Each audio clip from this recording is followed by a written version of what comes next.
ထမဦးဆုံးအနေနဲ့တင်ဆက်ပေးချင်တာကတော့ကြောက်ဖြူစင်မြောင်းရုံးမှနေကန်အမှုထမ်းများခြံခဲ့ပြီးအမှုတန်း10ဦးကိုရန်ကုန်ပို့ခဲ့ကြောင်းတင်ဆက်ပေးပါမယ်။ရခိုင်ပြည်နယ်ကြောက်ဖြူမြို့နယ်မှာရှိတဲ့စင်မြောင်းဦးစီးဌာနရုံးမှရခိုင်လူမျိုးနေကန်အမှုထမ်းများကိုခြံထားခဲ့ပြီးကျန်အမှုတန်း10ဦးကိုရန်ကုန်မြို့ကိုပို့ဆောင်လိုက်ကြောင်းသိရှိရပါတယ်။ဇွန်လ15ရက်ကအာရခတပ်တော် AA မှမြို့အဝင်ကိုထိုးစစ်ဆင်တိုက်ခိုက်ခဲ့ရမှာစင်မြောင်းရုံးအနောက်ဘက်ကိုလက်နက်ကြီးကြီးကြားရောက်လာခြင်းကြောင့်စင်မြောင်းဌာနမှရခိုင်လူမျိုးတာဝန်ခံတဲ့စည်ရီ3ဦးမှလွဲ၍ကျန်ဝန်ထမ်းများကိုဇွန်လ16ရက်နေ့ကကြောက်ဖြူလေစိမ်းမှတစ်ဆင့်ရန်ကုန်ကိုပို့ဆောင်လိုက်ခြင်းဖြစ်ကြောင်းရုံးနဲ့နှီးဆက်သူတို့ကပြောပါတယ်။ကြောက်ဖြူစင်မြောင်းရုံးကိုလက်နက်ကြီးကြားတယ်။ကွဲတော့မကွဲဘူး။ကွဲတာကလေစိမ်းနားမှာကွဲတာ။ဒါပေမဲ့ရန်ကုန်နဲ့မကွေးဘက်ကလာတဲ့ဗမာဝန်ထမ်းတွေကိုရန်ကုန်ပို့လိုက်ပြီးနေကန်တွေပဲထားခဲ့တယ်။တချို့တွေကလာစာမယူပဲခွင့်ယူတာတွေလည်းရှိတော့ရုံးမှာ73ယောက်ရှိတာကြောက်ဖြူကရခိုင်3ယောက်ပဲကျန်ခဲ့တယ်လို့၎င်းကပြောပါတယ်။ဖုန်းလိုင်းအခက်ခဲများနဲ့စစ်ကောင်စီရဲ့လုံခြုံရေးတင်းကျပ်ထားမှုများကြောင့်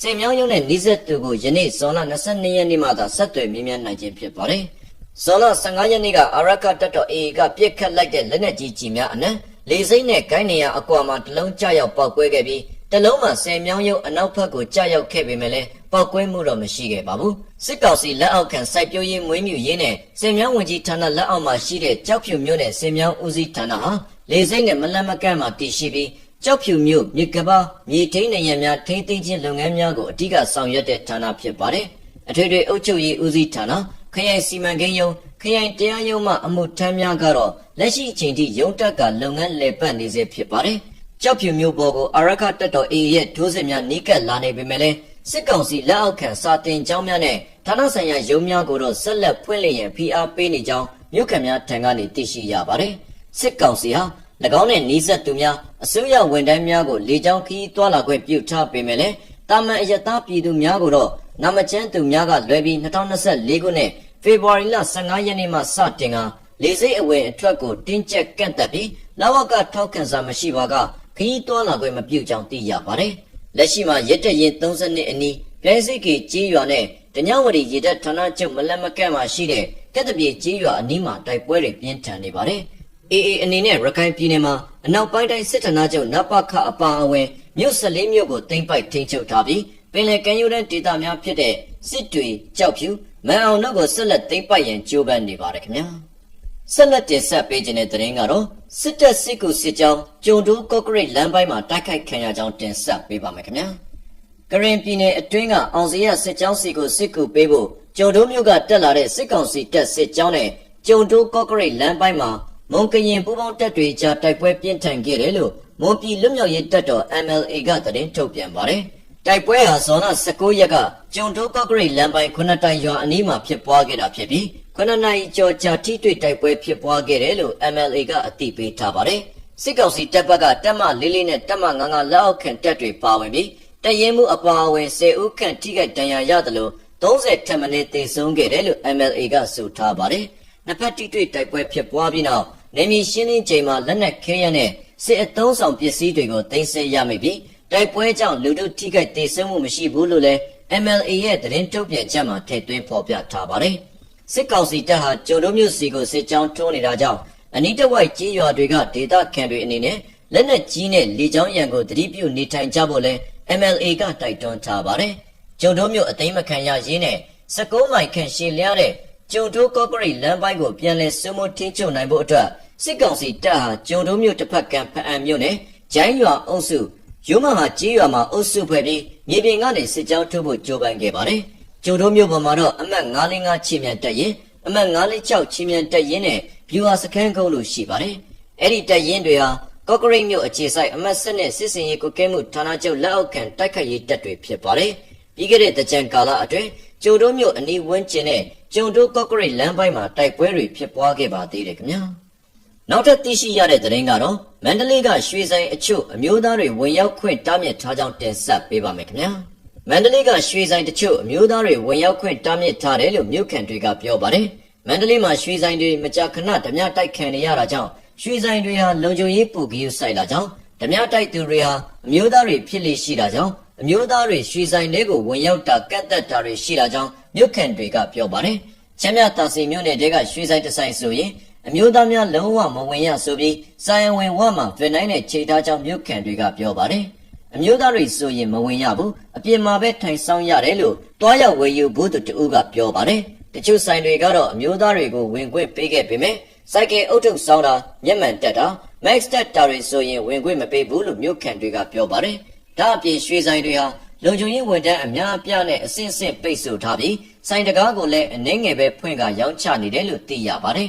အာနာသိန်းကာလတစ်လျှောက်မန္တလေးမြို့အပါအဝင်အခြားမြို့ကြီးတွေမှာပါရွှေဆိုင်တွေကိုဝင်ရောက်လူရက်ဓမြတိုက်တာတွေမကြာခဏဖြစ်ပွားနေပါတယ်ပြီးခဲ့တဲ့ဧပြီလ28ရက်နေ့ကလည်းမန္တလေးမြို့ချမ်းမြသာစီမြို့နယ်အောင်ပင်လယ်ရက်ကွက်မှာဖွင့်ထားတဲ့ရွှေစာမဏီရွှေဆိုင်ဓမြတိုက်ခံရပြီးရွှေ23ကျပ်သားခန့်နဲ့ iPhone 11 ဖုန်းတို့ဆုံးရှုံးခဲ့ပါသေးတယ်ခင်ဗျာနောက်ထပ်တင်ဆက်ပေးချင်တာကတော့စစ်မှုထမ်းမဲပေါက်သူများထွက်ပြေးတဲ့အတွက်ကျန်သူများကိုစစ်ကောင်စီတပ်ကဖမ်းဆီးခဲ့ကြောင်းတင်ဆက်ပေးပါမယ်ခင်ဗျာအေယာဝတီတိုင်းပန်းတနောင်မြို့နယ်မှာစစ်မှုထမ်းမဲပေါက်သူတွေထွက်ပြေးသွားလို့ဆိုပြီးစစ်ကောင်စီတပ်ကရွာထဲမှာကြံတဲ့မင်းမနှက်ရသေးတဲ့လူငယ်တွေကိုအထမဖမ်းဆီးသွားတယ်လို့ဒေသခံတွေစီကနေသိရှိရပါတယ်ပန်းတနောင်မြို့နယ်ရုံတော်အုပ်စုတဲကညောင်တရာကြီးရွာသားကြီးကြီးရွာနဲ့ကဲစုကြီးရွာတို့မှာစစ်မှုထမ်းအတွက်မဲပေါက်ခဲ့တဲ့သူတွေထွက်ပြေးလွတ်မြောက်သွားတာကြောင့်ဆိုပြီးဇွန်လ19ရက်နေ့မှာစစ်ကောင်စီတပ်ကမင်းမနှက်ရသေးတဲ့ကြံရှိသူတွေကိုလာရောက်ဖမ်းဆီးခေါ်ဆောင်သွားတယ်လို့ဆိုပါတယ်ဒေသခံတယောက်ကဖမ်းခေါ်ခံရတဲ့သူတွေကမင်းမနှက်ရသေးတဲ့သူတွေပါမဲနိုင်ထားတဲ့သူတွေပြေးလို့ဆိုပြီးဖမ်းခေါ်တာတက်နဲ့အုပ်ချုပ်ရေးမှုတွေအရက်ဝတ်တဲ့သူတွေကလာဖမ်းသွားတာလို့ပြောပါတယ်အဲ့ဒီရွာတွေကအသက်18ကနေ35နှစ်အတွင်းရှိတဲ့လူငယ်အယောက်30ကျော်ကိုအထမဖမ်းဆီးခေါ်ဆောင်သွားတာလို့ဆိုပါတယ်စစ်ကောင်စီအုပ်ချုပ်ရေးအဖွဲ့နဲ့နှိစက်သူတယောက်က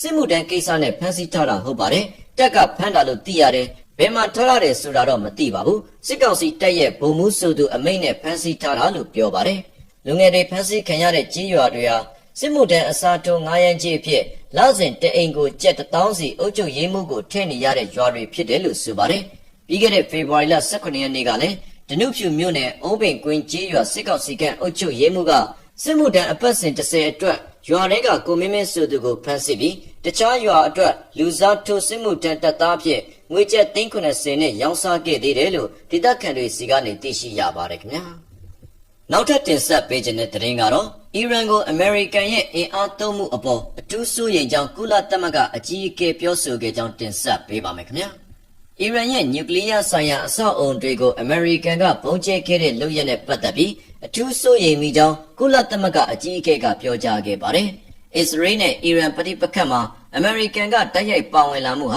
ချီရင်းဆွဲတင်းမာမှုတွေကိုအန္တရာယ်အရန်ကြီးတဲ့အားပေးမြင့်တင်ပေးမှုမျိုးဖြစ်သွားစေပြီးကမ္ဘာငြိမ်းချမ်းရေးနဲ့လုံခြုံရေးအတွက်တိုက်ရိုက်ချင်းချောက်ရာရောက်လာနိုင်တယ်လို့ကုလသမဂ္ဂအတွင်းရေးမှူးချုပ်အန်တိုနီယိုဂူတာရက်စ်ကဝေဖန်သွားပါတယ်။အီရန်အပေါ်အမေရိကန်ကအင်အားသုံးခဲ့တာနဲ့ပတ်သက်လို့အကြီးအကျယ်ထိတ်လန့်စိုးရိမ်မှုဖြစ်ရတယ်လို့ဂူတာရက်စ်ကကုလသမဂ္ဂရဲ့တရားဝင် website ကနေပြောကြားခဲ့ပါတယ်။အရှေ့အလယ်ပိုင်းဒေသမှာအခြေအနေတွေကစိုးရိမ်စရာကောင်းလောက်အောင်ရှုပ်ထွေးတင်းမာနေခဲ့ရာကအခုလောက်ရကြောင့်နိုင်ငံတကာငြိမ်းချမ်းရေးနဲ့လုံခြုံရေးကိုတိုက်ရိုက်ချင်းချောက်လာတော့မယ်လို့ဂူတာရက်စ်ကဆိုပါတယ်။နောက်ဆက်တွဲအဖြစ်အခြေအနေတွေဟာထိမ့်သိမ်းကင်တွယ်လို့မရတော့လောက်အောင်ရှုပ်ထွေးတဲ့အကျိုးဆက်တွေဖြစ်လာနိုင်တယ်လို့လည်းသူကဆက်လက်သတိပေးခဲ့ပါတယ်။အဲ့ဒီအကျိုးဆက်တွေကိုဒေတာတွေနဲ့တကမ္ဘာလုံးကပြည်သူတွေတက်ရောက်ခံစားနိုင်ရကြောင်းလည်းသူကပြောပါတယ်။ဂူတာရက်စ်ကကုလသမဂ္ဂအဖွဲ့ဝင်နိုင်ငံအားလုံးဟာကုလသမဂ္ဂကြေညာစာတမ်းနဲ့နိုင်ငံတကာဥပဒေတွေကိုလေးစားလိုက်နာပါမယ်လို့ကြေညာထားတဲ့ကတိကဝတ်နဲ့အညီကိုယ့်ရဲ့လှုပ်ဆောင်ချက်တွေကိုတာဝန်ခံဖို့လိုတယ်လို့သတိပေးခဲ့ပါတယ်။သူကကုလသမဂ္ဂရဲ့ကာလရှာကြီးထိမ့်သိမ်းခဲ့တဲ့အခြေခံမူကိုဆက်လက်စုပ်ကိုင်ရင်ပြိပခတ်တွေမှာစီရေးအရာအပြေရှာလို့မရကြောင်းအဲ့ဒီအစားတတမန်ရေးအရာညှိနှိုင်းမှုလမ်းကြောင်းတွေနဲ့သာချင်းကပ်တင်ပြီးငြင်းချမ်းရေးတစ်ခုတည်းကိုသာဥတီမျှော်လင့်တင်ကြောင်းလည်းပြောကြားခဲ့ပါတယ်။ American သမ္မတ Donald Trump က B2 မဟာဗျူဟာဘုံကျဲလေယာဉ်ကြီးတွေကိုအသုံးပြုပြီးအီရန်ရဲ့နျူကလ িয়ার သုတေသနစခန်း3ခုကိုဘုံကျဲဖျက်ဆီးခဲ့ကြောင်းအတည်ပြုကြေညာပြီးနိုင်ပိုင်းအကြာမှာပဲဂူတာရက်စီကအခုလိုသဘောထားထုတ်ပြန်ချက်ထွက်ပေါ်လာတာဖြစ်ပါတယ်ခင်ဗျာထပ်မံတင်ဆက်ပေးခြင်းတဲ့သတင်းကတော့အမေရိကန်ရဲ့တိုက်ခိုက်မှုဟာမဆုံးနိုင်တဲ့အကျိုးဆက်တွေကျန်နေစေလိမ့်မယ်လို့အီရန်ပြောဆိုခဲ့ကြောင်းတင်ဆက်ပေးပါမယ်ခင်ဗျာအီရန်ကိုအမေရိကန်ရဲ့စစ်ရေးအရာတိုက်ခိုက်ခဲ့မှုဟာမဆုံးနိုင်တဲ့အကျိုးဆက်တွေကျန်နေစေမှာဖြစ်တယ်လို့အီရန်နိုင်ငံခြားရေးဝန်ကြီးကပြောကြားပါတယ်အခုအခါမှာအီရန်ဟာအမေရိကန်ရဲ့လုပ်ရက်ကိုလက်တုံ့ပြန်ဖို့ဖြစ်နိုင်ခြေရွေးချယ်မှုမှန်သမျှကိုစဉ်းစားနေပြီလို့လည်းဝန်ကြီးအဘတ်အာရက်ချီကဆိုပါတယ်အမေရိကန်သမ္မတဒေါ်နယ်ထရမ့်ကအမေရိကန်ဟာအီရန်အစ္စရေးပဋိပက္ခမှာတိုက်ရိုက်ဝင်ပါပြီးအ အီရန်ရဲ့နျူကလ িয়ার ဆိုင်ရာအဆောက်အုံတွေကိုဘုံကျဲတိုက်ခိုက်ခဲ့ကြောင်းဇွန်လ22ရက်နေ့မနက်အစောပိုင်းမှာအတည်ပြုကြေညာခဲ့ပါတယ်။အခုမနက်ပိုင်းမှာဖြစ်သွားခဲ့တဲ့ကိစ္စတွေဟာအရင်ရက်ဆက်ဆိုးရွားပြီးအဲ့ဒီအတွက်လည်းအဆုံးမသတ်နိုင်တော့တဲ့အကျိုးဆက်တွေကြံနေမှာဖြစ်တယ်လို့ RFG ကလူမှုကွန်ရက်မီဒီယာ X မှာရေးသားထားခဲ့ပါတယ်။အခုလိုမျိုးအရန်အန်ရီများတဲ့တရားလက်မဲ့ဆန်တဲ့ရာဇဝတ်မှုမြောက်တဲ့လုပ်ရက်မျိုးကိုမြင်တွေ့ပြီးတဲ့အခါကုလသမဂ္ဂအဖွဲ့ဝင်နိုင်ငံတိုင်းအတွက်လည်းအန်ရီအချက်ပေးမှုဖြစ်လာလိမ့်မယ်လို့သူကဆိုပါတယ်။ကုလသမဂ္ဂကြီးညာစာတဲ့အရာကျူးကျော်တိုက်ခိုက်မှုတွေကြုံလာတဲ့အခါကိုကာကွယ်ပိုင်ခွင့်အပြည့်အဝအနှင်းထားကြောင်းအီရန်ဟာအချုပ်အခြာအာဏာပိုင်ဆိုင်မှုအကျိုးစီးပွားနဲ့ပြည်သူတွေကိုကာကွယ်ဖို့အတွက်ရွေးချယ်စရာအားလုံးကိုစဉ်းစားမှဖြစ်ကြောင်းလည်း RFG ကသတိပေးထားပါတယ်။နောက်ပြီးအမေရိကန်ဟာအီရန်နဲ့အန်ရီများတဲ့စစ်ပွဲကိုဆင်နွှဲဖို့စတင်လိုက်တာဖြစ်တယ်လို့လည်းသူကဆွဆွဲသွားပါတယ်။အစောပိုင်းမှာအီရန်ရဲ့အင်အားအတောင့်တင်းဆုံးလက်နက်ကိုင်အဖွဲ့အစည်းဖြစ်တဲ့တော်လှန်ရေးအစောင့်တပ် IRGC ဟာအရှေ့အလယ်ပိုင်းဒေသအနှံ့ကအမေရိကန်ရဲ့အရက်ဖက်နဲ့စစ်ဘက်ဆိုင်ရာလူပုဂ္ဂိုလ်တွေအဆောက်အုံတွေဟာအီရန်ရဲ့တရားဝင်ပြစ်မှတ်ဖြစ်လာပြီလို့လည်းသဘောထားထုတ်ပြန်ခဲ့ပါသေးတယ်။နောက်ထပ်လည်းအီရန်ဟာစစ်ပွဲတွေကိုရောက်နေပြီလို့လည်း IRGC ကကြေညာထားပါတယ်။ အမေရိကန်သမ္မတထရမ့်ကလည်းစနေနေ့ညမှာအမေရိကန်ပြည်သူတွေကိုမိန့်ခွန်းပြောကြားရာမှာအီရန်အနေနဲ့အခုအချိန်ထိငြိမ်းချမ်းရေးဆွေးနွေးဖို့ညှင်းဆန်နေဦးမယ်ဆိုရင်အများကြီးပုံမှုဆိုးရွားပြင်းထန်တဲ့တိုက်ခိုက်မှုတွေကိုမျှော်လင့်ထားရလိမ့်မယ်လို့ထရမ့်ကသူ့ရဲ့မိန့်ခွန်းထဲမှာသတိပေးသွားပါတယ်။အီရန်အတွက်ငြိမ်းချမ်းရေးကိုရွေးမလားလွန်ခဲ့တဲ့၈ရက်တာအတွင်းကြုံခဲ့ရတာတွေထက်အများကြီးပိုဆိုးတဲ့ထိခိုက်နစ်နာမှုတွေကိုရွေးမလားဆိုတာပဲရှိတော့ကြောင်းအီရန်မှာအမေရိကန်ကတိုက်ခိုက်ဖို့နောက်ထပ်ပြစ်မှတ်တွေအများကြီးကြံသေးတယ်ဆိုတာမမေ့သင့်ကြောင်းထရမ့်ကချင်းချောက်ခဲ့ပါတယ်ခင်ဗျာဆက်သတင်းများအရစာရေးဆရာတအုပ်မှလည်းလက်တလော Israel vs Iran Russia vs Ukraine India vs Pakistan စစ်ပွဲတွေကိုကြည့်ပြီးပညာရှင်တအုပ်ရဲ့မိတ်ဆွေချက်ကိုအမှတ်ရမိတယ်။ Once weapons were manufactured to fight wars. Now wars are manufactured to sell weapons. Aaron Dirty Rhyme တချိန်ကစစ်ပွဲတွေတိုက်ခိုက်ဖို့လက်နက်တွေကိုထုတ်လုပ်ကြတယ်။ယခုတော့လက်နက်တွေရောင်းချဖို့စစ်ပွဲတွေထုတ်လုပ်နေကြပြီ။လက်တလုံးဟော့ဖြစ်နေတာက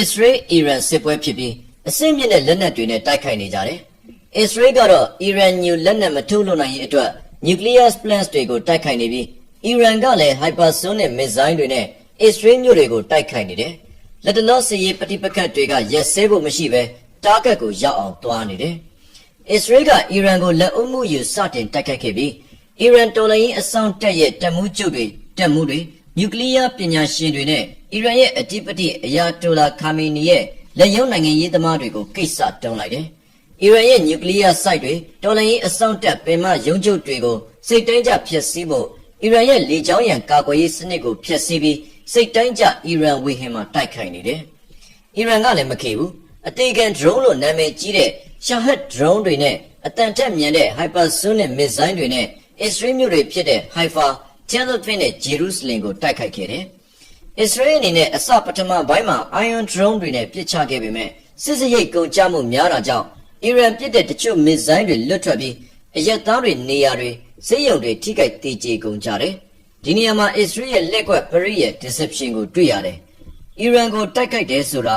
နျူကလ িয়ার လက်နက်ထုတ်လုပ်ဖို့နှီးစပ်လာတဲ့အတွက်ကြောင့်ဒါကိုတိုက်ခိုက်ဖျက်ဆီးဖို့ကအမေရိကန်ကိုစစ်ထွေးဆွေးသွင်းဖို့အကြောင်းပြချက်ခိုင်လုံနေမှရမယ်။ Iran Essex လို့ခေါ်တဲ့အီရန်ထုတ်ပံ့ပေးနေတဲ့ Hamas, Hezbollah နဲ့ဟူသီတပုံအဖွဲ့တွေအစ္စရေးကိုတိုက်ခိုက်မှုကိုအကြောင်းပြပြီးအီရန်ကိုဝင်တီးပါတယ်။အီရန်ရဲ့မဟာမိတ်နိုင်ငံကြီးတွေဖြစ်တဲ့ရုရှား၊တရုတ်တို့အစ္စရေးကိုဖိအားမပေးဖို့နဲ့ညူဆိုက်တွေဖျက်ဆီးဖို့အမေရိကန်ပါမသာလုံနိုင်စွမ်းရှိတယ်ဆိုတာအစ္စရေးသဘောပေါက်ထားတော့ US ဝင်ပါအောင်နှီးမျိုးစုံနဲ့ဆွဲတယ်။စစ်မတိုက်ဘူးလို့ကြွေးကြော်ထားတဲ့ US သမ္မတ Trump ကိုပြစ်ကြွေးဖို့ကလည်းသူကအီရန်ကိုဝင်တိုက်ပြီးလက်စတက်ဖို့ကအမေရိကန်တာဝန်ဆိုပြီးလို့တော့နိုင်ကြီးရှိနေတာကိုမြင်တဲ့ Trump ကလက်အုပ်မှုယူတယ်။စစ်ပွဲအစမှာ Israel လှုပ်ချင်တိုင်းလှုပ်နေပေမဲ့အီရန်တိုက်နိုင်အောင်ပြန်ဟပေးလိုက်တယ်။အီရန် lobby တွေ propaganda လုပ်နိုင်အောင်အယက်သားပြစ်မှတ်တွေကိုအဆုံးရှုံးခံပြီးစတေး sacrifice လုပ်ပြီးဟာကွက်တွေဖန်တီးပေးလိုက်တာအီရန်အဓိပတိအယာတိုလာခါမီနီလက်သီးလက်မောင်းထတန်တယ်။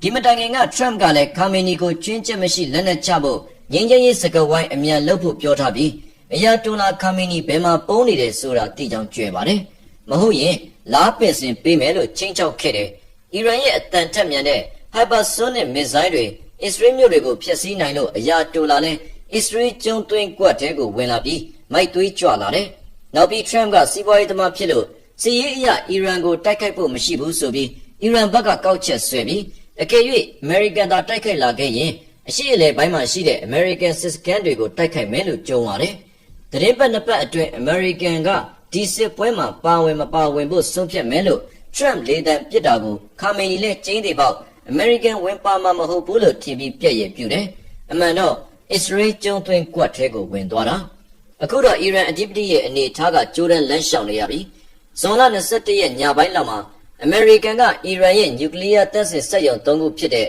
Fordo, Natanz နဲ့ Isfahan ဆိုတဲ့နျူကလ িয়ার ဆိုက်3ခုကိုတိုက်ခိုက်ခဲ့တယ်။ Natanz ကအီရန်ရဲ့အကြီးဆုံးနျူကလ িয়ার ဆိုက်ဖြစ်ပေမဲ့ Israel အနေနဲ့မြေအောက်ပေ900ကျော်300မှာတိစောက်ထားတဲ့ Fordo ကိုတိုက်ခိုက်ဖို့ဆိုတာမဟာဗျူဟာမြောက်ဘုံမရှိဘူး။ရှိတာကလည်း American လက်ထဲမှာရှိတဲ့ Bunker Buster ဘုံဖြစ်တဲ့ GBU-57 Massive Ordnance Penetrator MOP ပဲရှိတယ်။ဒါကိုတင်ဆောင်တိတိကျကျပြက်ခတ်နိုင်တာကလည်း B2 Spirit မဟာဗျူဟာမြောက်ဘုံကျဲလေယာဉ်ကလည်း American မှာပဲရှိတယ်။ဘယ်လိုပဲဖြစ်ဖြစ် US ပါလာပြီဆိုတော့အီရန်ရဲ့နိုင်ငံရေးခေါ်မှုကပြောင်းလဲဖို့များနေပြီ။အရာတိုလာလဲဆာဒမ်ဟူစိန်လမ်းစဉ်နောက်ကိုလိုက်ရပြီး American အနေနဲ့လည်းအီရန်ကိုစစ်ရေးအရဝယ်တိုက်ခြင်းကမိကိုကစားသောလက်ဖြစ်ပေမဲ့အရာတိုလာခါမီနီကိုလားပင်စင်ပေးပြီးရှားဘရင်ရဲ့သားကိုတင်မြောက်ပေးခြင်းအပြင်အရင်ကလိုအီရန်ကိုပါတနာအဖြစ်ဆက်သွားမယ့်အစီအစဉ်ရှိတယ်။ဒါကြောင့်လဲအစ္စရေးကအယက်သားပြစ်မှတ်တွေကိုတိုက်ခတ်ခြင်းမရှိဘဲရှောင်ရှားခဲ့တာကိုတွေ့ရတယ်။ဂါဇာမှာစစ်ဦးဘလူးဆိုတဲ့အတိုင်းရက်ဆက်စွာလှုပ်ခဲ့တဲ့အစ္စရေးစစ်တပ်ကအီရန်မှာတော့ဒါကိုရှောင်ခဲ့တယ်။အီရန်ပြည်သူလူထုအပေါ်ကို46နှစ်ကြာဖိနှိပ်အုပ်ချုပ်ခဲ့တဲ့အာဏာရှင်အကြောင်းကိုပြန်မှတ်မိစေဖို့အတွက် Cyber and Propagandists လုပ်တယ်။အီရန်အချင်းထောင်ထဲမှာရှိနေတဲ့2018နိုဘယ်ငြိမ်းချမ်းရေးဆုရှင်နာဒီရာမရက်ဘူခါမချုံတို့စီကံတင်းတင်းရဲတွေလက်ထဲမှာအသက်ခံလိုက်ရတဲ့တက္ကသိုလ်ကျောင်းသူစတဲ့ကိစ္စတွေကိုပြန်ဖွာပါတယ်။ Trump တောင်မှဒီနေ့အီရန်ကိုတိုက်ခိုက်အပြီးမှာ2020ဇန်နဝါရီလ3ရက်နေ့မှာလှုပ်ကြံလိုက်တဲ့ Qasem Soleimani ကြောင့်အခုဆိုရင်အီရန်ပြည်သူလူထုထောင်ပေါင်းများစွာဒုက္ခခံပြီးသေဆုံးနေရတယ်လို့ပြောပါတယ်။ American စစ်သေးဝင်လာတော့ Israel ဒူးနယ်နေပြီး Mossad ကလည်းအရာတိုလာနဲ့နောက်လိုက်ခေါင်းဆောင်တွေကိုတုတ်တင်ဖို့စီမံချက်ဆွဲနေပြီ။တတိယကမ္ဘာစစ်လားမဖြစ်နိုင်ပါဘူး။ရုရှားကယူကရိန်းနဲ့တိုင်ပတ်နေပြီးတရုတ်ကဆက်ကိုကြပါဒီနှစ်နိုင်ငံမှာပါပဲ American ကိုအန်တုဖို့ဆိုတာမဖြစ်နိုင်ဘူး။တခုပဲ American နဲ့ Israel ၎င်းတို့ကိုကြိုးကိုဇောင်းပေးလွှတ်ရင်မထင်မှတ်ပဲမိစားတွေလွင့်စင်လာနိုင်တယ်။မုတ်ဆိုးရာသီရောက်နေပြီးလေးနဲ့များလဲပြင်ဆင်ထားပေမဲ့နိုင်ငံရေးရာသီဥတုမြေမျက်နှာတွင်ပြင်းဆိုတာတေချာမစိမ့်ငုံနိုင်ရင်မုတ်ဆိုးကနေတားကောင်ပြန်ဖြစ်သွားနိုင်တယ်လို့ရေးသားထားပါတယ်ခင်ဗျာ။